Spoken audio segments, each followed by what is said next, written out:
Hi, I'm Anju Makhija.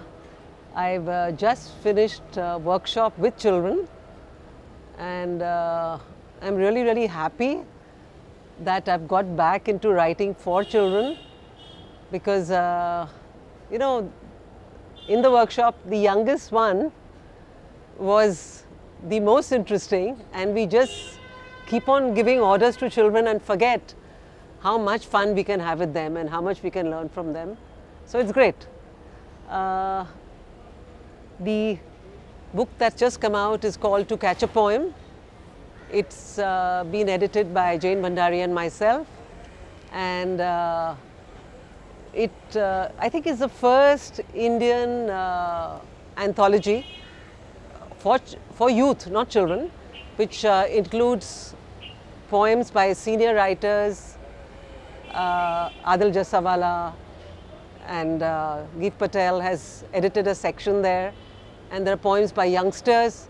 I'm really happy that poetry is expanding and the youngsters are getting so interesting.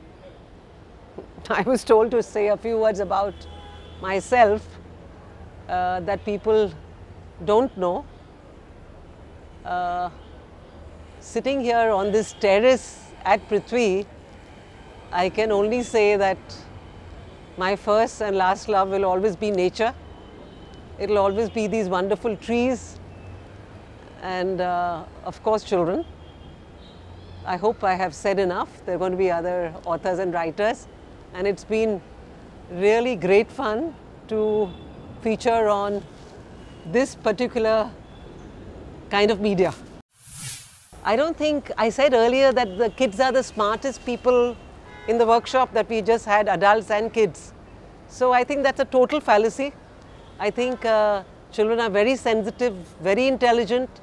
We've just forgotten that. And we tend to preach, especially in Indian schools. But there have been now writers who are just writing for children, respecting their intelligence. And that's the main thing. They are not brainless at all. That's my final word on this. Well, since I write poetry and plays, and I do translations, my literary interests will obviously be very close to that. I like to watch a lot of plays. I like to read poetry from all over the world. And as far as translations go, I've done a translation of a Sufi poet, Shah Abdul Latif. And since then, I'm very much into sort of reading Sufi poetry. These are the main ones. Many books have been written about the partition, and this particular book focuses on the Sindhi experience. And there are poets from Pakistan and India. And the interesting part, perhaps, there's a lot I can say. I just want to say that the poets, I learned that the poets in India and Pakistan are constantly in touch with one another, constantly. No matter their age, 60 years have passed, but they still are very much in touch with each other. And the book Freedom and Fishers, I think, taught us a very big lesson there. No one element can solve such a complex problem, but the beauty is that just because there are these mega events happening like wars, and the politicians have taken over their country, it doesn't mean that small efforts will not help. They do. They do a lot. We get constant mail from Pakistan, from writers. I mean, some may call them drops in the ocean, but we have to keep on plugging in, because it's always this macro society, macro level, the thing which is taking over, and these smaller efforts have to continue.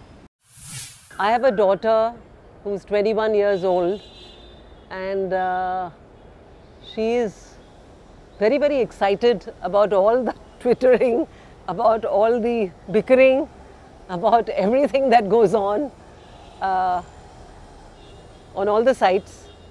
And I don't think it will harm them in any way or benefit, neither will it harm or benefit poetry. I think we have to look at it as just being a new generation, a new way of looking at life, It's something we can't fight. It's part of their environment.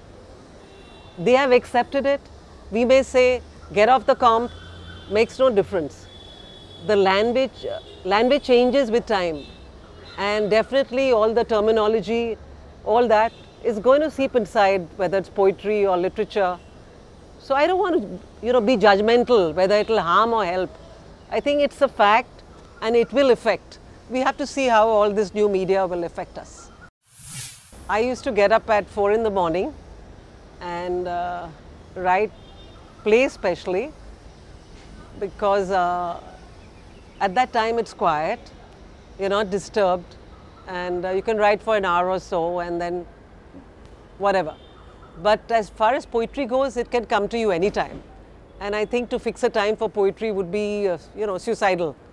I think poetry can come anytime, anywhere, and we just have to, as we said in the workshop, we have to catch that poem. Well, that's my time, I guess.